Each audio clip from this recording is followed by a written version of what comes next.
Hello and welcome back to the Let's Backflip show. I'm Ryan Fring, creative director here at Backflip. Joining me again today is Philip Hetu, our lead designer and developer. I think that's what it says on your card. We determined, right? Yeah. Did we look or we just We went back and looked at it. We did. That's what it says. There it is. Truth. So you're going to talk a little bit more today about branding, and the topic is signs it's time for a rebrand, which I'm kind of excited to hear more about because we've rebranded a little. Actually, it was kind of major recently, but we're kind of currently continuing to develop that brand and what that means.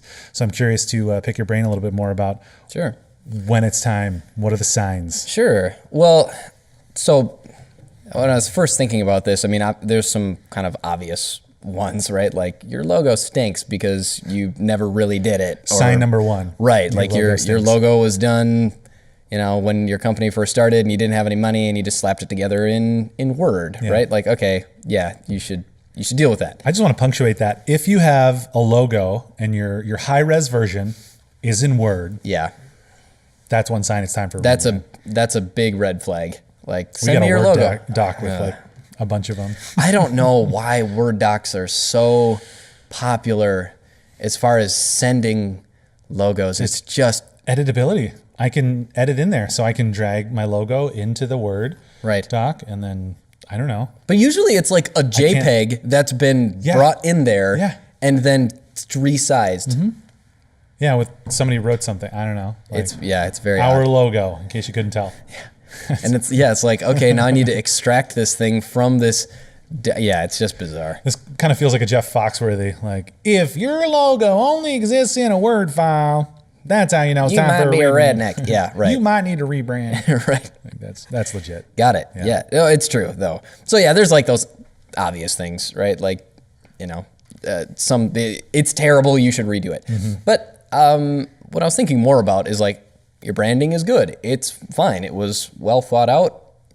But when do we start thinking about updating? Right. And is it working? Do we think about? Well, that's exactly it. What that is? Typically, it's really about the growth or the change that's occurring in the organization. That's where you look. It's really not about the branding at all. Typically, right?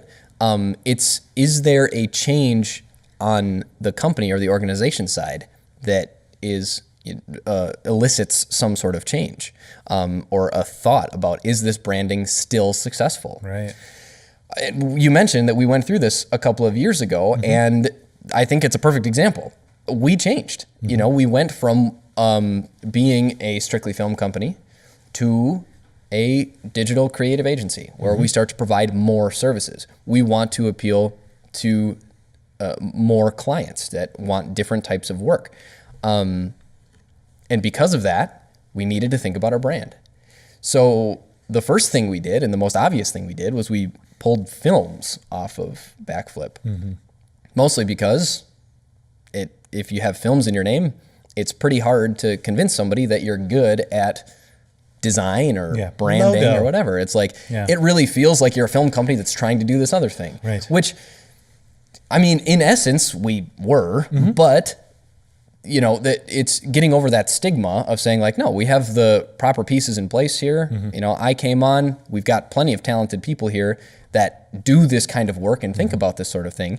But we're changing our focus. So we needed to remove that distraction. Right? It was also a very challenging thing as well, because I know people have always loved Backflip films and the way that it rolls off your tongue. Sure. And the clear kind of delineation of what it is, as opposed to generic words like media or agency or branding, which has been a challenge. And I think, you know, I think we are kind of getting there and also defining who we are and how we do what we do. But I think that's where the success of Backflip, that original branding, is really kind of standing out, in that we can subtract that. And then when they see Backflip online or they hear about Backflip, it's in this context of this creative marketing piece, whether it's 12-pack for Carbon 4 or a website or a video or a film or a logo. It makes sense when you hear, oh, it's some kind of great creative design. You know, they make awesome. Right. So we're trying to rebrand that. But I know that was at the time, people were like, who knew us beforehand, were like, really, getting rid of the films? I love that. Right, and it's painful. You know, there's always going to be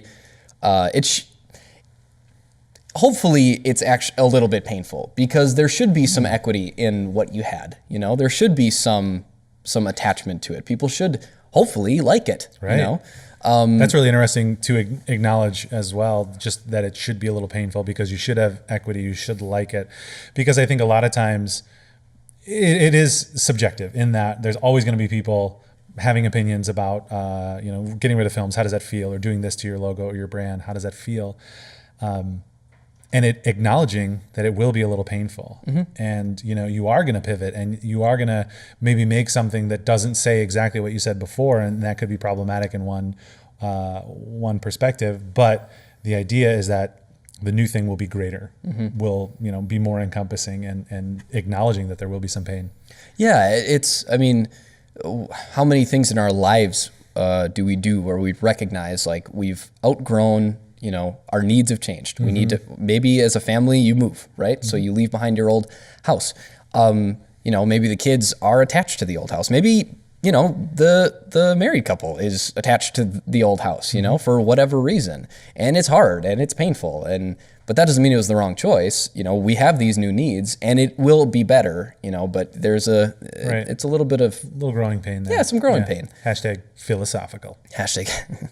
Right. Well, we didn't even have to change the word. We just hyphenated it. Exactly. It's super convenient. Yeah. Yeah. So it's, I think if there is some pain, then it's a recognition that it was where it needed to be. If there's no pain at all, then that means it was just awful, like just terrible. And that's bad. So it's okay for there to be a little bit of, and we're still trying to figure it out. I mean, it's ever growing, ever evolving. Sometimes, we say Backflip Films. Sometimes people still introduce us as Backflip Films. Whatever. It shows up from time to time. Does it kill you when they camel case backflip? It kind of kills me when they... We've talked about that before. Yeah, it's just like, I think it's because of the BF, and that's why. Because it was our little square logo forever was BF. It wasn't BFF? Well, no. I feel like we missed out on an opportunity there. Well, yeah. Tomato, I think we avoided a giant disaster. So, that's how I look at that. But yeah, that BF that we had for a long time, I think people thought that it was just, that the BF was backflip, and then that's why we got camel case. Logo trend to avoid. Logo trend to avoid. Don't put a capital letter in the middle of your logo. Yeah. That's a bad idea. Yeah, maybe if you're a programming company, that'd be fine. That would be kind of... That makes sense. Like if your company is called Camel Case. Ooh. Then you definitely want to do that. I like that. Then the second C, yeah. In a contest. Okay. For Camel Case. Did you hear they're having a contest? I love Camel Case. I love the CEO. Dude's awesome. Whatever. Okay. It is going to be a little bit painful, but... Anyway, the signs it's time for a rebrand. You think about, okay, where are we at as a company? So thing number one, have our products or services changed, right? Like if we are doing something different, then we need to think about how we're branding ourselves because, and again, using us as an example, we're not just doing films anymore. So we need to think about that and like how are we going to get the message out there that we're doing other things? Right. Because what we want to avoid is looking like a film company that's pretending to do this other stuff, and that exists, across the board. For example, Amazon, right? For a while, it was they were books, and then that changed. So then they need to think about that and like what does their marketing look like? Not just their logo, but just their old branding. Yeah. Do you remember? Because I remember. I don't know if it was Amazon Books in the beginning, but it was always, books. It's a bookstore. It's the first online bookstore. Why are they selling? And I can't remember what else when I saw it for the first time because I had that reaction. I'm like, what are they doing? They're a bookstore. But I don't recall what changed that perception except maybe just interacting with the store. I don't remember if you remember if there was an actual brand change. Well, some of it was aside from the expansion, right? Well, and then just think about their marketing too. Just what is the message? And now just compare what it was at the time. It's like a little kid reading a book, Amazon, whatever. And now it's like packages being shipped all over the place, and that's a huge part of their. Right. it's a shift in focus, and it takes time. And I think they did actually a really, really good job of, moving that in the direction that they needed to go. When companies augment their offerings or change who they are, with maybe out of necessity, maybe, the digital age has dictated, like, we need to change this up, or whatever. Or maybe it's just, hey, there's a new market. We can do that. We can fill that need. Let's do it. And we need to think about, maybe it's, we've grown, we've got more staff. We can do more now, and we can maybe do more events or more conferences or more, whatever it is, whatever you're doing, you can do more of it now. And so then you're starting to think, okay, well, is our brand helping us? Are we able to tell that story effectively given the boxes that we've kind of created? So, it's all introspective. I already mentioned, if you've got a new audience or a new target market that you're trying to hit, you need to think about, am I effectively marketing to them? This happens, I think, for any company just over time, because, think of like TV companies, for example, that demographic of 25 to 40-year-olds or whatever, which is where money is and blah, blah, blah, keeps changing. Those people keep changing. So they need to keep constantly thinking about what their brand is, because they need to appeal to that demographic. And just more people, different age groups roll through there, different generations roll through there. As you're thinking about, okay, well, these, for example, for us, we've been in business now for 10 years. A different type of person might own a startup business now than they did 10 years ago. Just a different type of person. Okay, what does that mean for my marketing and for how we tell our story? And a lot of places need to think about that kind of a thing. I mean, people change, and business owners, we've talked about this many, many times, like directors of marketing, people that we were in college with now, like now they're starting to have these positions of they're in charge of making some decisions. Well, that's different than trying to sell to somebody who's 55 or 60 or whatever and has been in the position for 30 years. So we need to think about those sorts of things. Oh my gosh, that's drastically different. 2 points with that, just real quick. The meetings, 5 years ago, 10 years ago, where I felt like a child, because oftentimes there are people who are of an age where they have kids who are my age. And in one instance, their kid still lived with them in their basement. So they're kind of comparing and contrasting us and our reliability versus their, crappy child in the basement. I'm sure they were fantastic. But there was, I'm sure they were a fantastic crappy child. I'm sure they were fantastic at being crappy, still living in their basement. But now it is a lot of that, where we're seeing a lot more young people working with, in those head departments, in those positions. But part of it too is great because they're open to just new ideas and new kind of concepts for how to market and how to market to certain groups. Which is drastically different for some of those companies as well.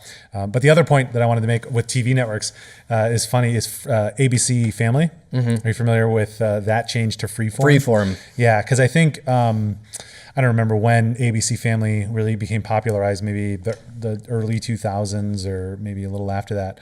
But it really was a lot more family oriented and family oriented programming and movies. But very quickly. And I don't know if it was because the audience shifted or they could get more money from certain programming, it became a lot more adult, not family at all. So even as recent as 3 years ago, maybe, we'd see something and we're like, oh my gosh, why is this movie on ABC Family? Somebody flipped the channel, when you're at your family's house and they just have the TV on. But then they had the switch to Freeform, which, I feel like TV networks kind of get a free pass because they can almost do whatever they want with their branding because we're so inundated with the content that the branding is almost not important. So ABC Family didn't make sense because it wasn't family focused, maybe because the audience had gotten older or maybe because they had other content that was just for an older audience and so they wanted to rebrand it. Just to be clear, it doesn't matter. Freeform doesn't really make any sense either. ABC Family was actually kind of clear because it was simple words. Freeform is just the thing you go to get, I don't know, the 7th Harry Potter movie. Yeah. Because that's the most adult one. I don't know. Whatever, But yeah. The branding is a little transient with them and almost doesn't matter. But they tried to shift because their product shift and their audience shift. Sure. I think. Yeah. Look at like what MTV has done. I mean, this is a 40-year progression. Are you talking about music television? Right. Yeah. I mean, like the branding decisions that they've made in the last, just the 1980s, 1990s, 2000s, 2010s. Oh my goodness. They're not music television anymore. Not even close. I mean, they used to have an expanded, brand, because MTV is just the, not an acronym, the abbreviation. It's abbreviation of music television. They used to have that, music television. How do they do that? I don't know. Yeah. But I remember it used to be spelled out, but now, because they don't even really have that music television anymore. The only thing that's stuck around in their branding is just the name MTV. That's it. I mean, besides that, everything is completely different. What people think of when they think of MTV is 100% changed. Yeah. Again, that's due to a change in audience. Where who am I marketing to, and what do they want, and then I'm changing my branding accordingly. Right. So that's important, to think about the target market, and am I expanding my market? Am I thinking like, okay, well, we've been here, now I want to expand, or is it just, well, this my market just keeps changing because of the age group or because of the location or whatever, or the marketers who want to put programs on my show, or, on my channel. Yeah, right. So, or the medium, so like is my show, now we've got, particularly with media, we've got television, but we've got Netflix, we've got Hulu, we've got YouTube, we've got all these different things, that's another thing to look at, is like, is my medium for getting my message out there, is it changing? The reality is, we've talked about this how many times, the difference now between a television ad, and a YouTube ad, and what used to be not a question at all, because YouTube didn't exist. Now it's like, how many more people are going to see a YouTube ad than are going to see a television ad at the TV station? Radio, right? So like radio ads, what are those worth? I think they're actually, believe it or not, like one of the more stable types of advertising, because people still drive to work, But what might change if, who knows what transportation is going to look like in the next 10, 15 years? I mean, so the point is that you've got these shifting media, right? So these means by which our message is getting out. It keeps shifting, it keeps changing with technology, with our culture, and just how we live our lives. Because of that, we need to be thinking about, is our brand effective in that forum? Is that media, that medium, allowing this brand to be, or allowing my story to be told? So it's a constant reevaluation, because that's constantly changing. Right. So yeah, another thing is when things start to just look. Another sign is sort of a change here. Another sign that it's time to change is when all of your stuff starts to look different, right? Like, I've got, my website looks this way. We did that 3 years ago. And we have this new email template that we just, put out, and that looks different. And our brochures that we had done from a different company from a couple of years ago, those look like this thing over here, whatever. And you've just got this kind of like really dissonant pile of stuff. That's a good sign. It's like, okay, we need to hone this in, and we got to find a way to get everything back on message again, because we're losing value when our brand is fractured, right? Would you call that a rebrand to bring that effort together, or is that called something else? Well, I would say, I mean, I think it's unlikely that you're going to be able to take each one of those pieces and just like, hey, we have super brand now. Probably what you're going to have to do is evaluate, well, why was this successful? Why was this successful? Or where do these things fail? Right. And rebrand based on those reevaluated needs. And, that's really, again, none of these signs is going to dictate a new process. It's just different red flags saying we need to reevaluate. Is our message getting across? Is our market being effectively reached? Whatever. We need to reevaluate these things. And when you've got a bunch of dissonant stuff that looks all different, it's like, yeah, we've probably gone a little bit stale. And this is similar to my last point. Is the message clear? If I can't articulate my own message, if I've got employees who can't really tell me very quickly what the heck this company is about, what the heck the goal is, what the message is, that's a sign that we need to tighten this whole thing up. We need to equip our organization with a message, a clear goal.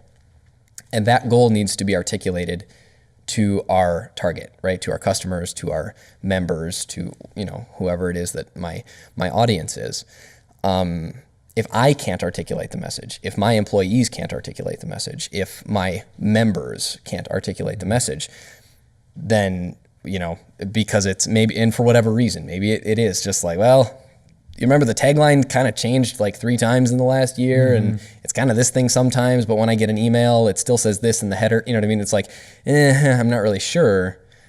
We need to tighten that whole thing up, and it's very, very, very valuable to give everyone a clear message. It just looks a lot more professional.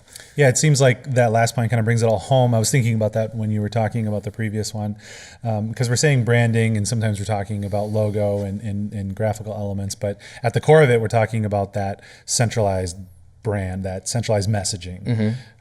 And that's maybe one of the biggest takeaways, and you can evaluate at each of these stages is our messaging correct with the current branding that we have out there? Whether it's the logo, whether it's the text that goes with the logo, whether it's a website, whether it's a brochure, whether it's all these different little touches, is it all cohesive, and is it speaking to the people about what we offer? Kind of coming back and bringing that all together, because at any of these stages, you could say, well, no, we're failing here, we're failing here. And it might be a major overhaul.